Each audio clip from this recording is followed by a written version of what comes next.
Nagbabalik po ang The Weekend News. Binigyan diin ngayon ni PCOO Secretary Sonny Coloma na malaki ang maitutulong ng 300 milyong dolyar na pautang ng World Bank sa Pilipinas. Ayon sa kalihim, malaking suporta ito sa pagpapatupad ng mahalagang proyekto para sa kapakanan ng mga Pilipino.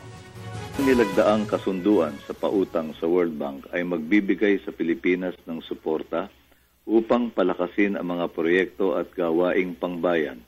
o public investment implementation,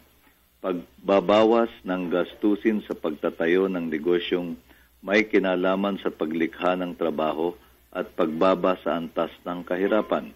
o reducing the cost of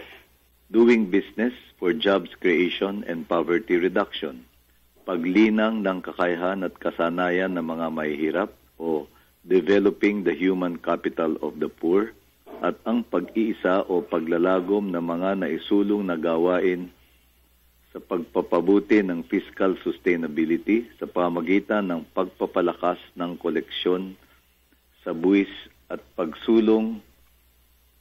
ng integrated fiscal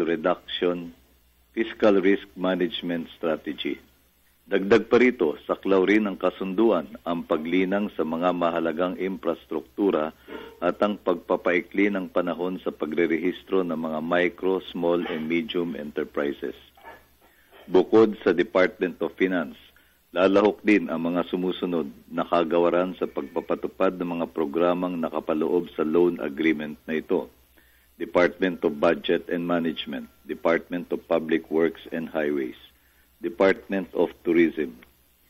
Department of Agriculture, Department of Trade and Industry, Department of Social Welfare and Development, Department of Education, Department of Health, and the National Climate Change Commission.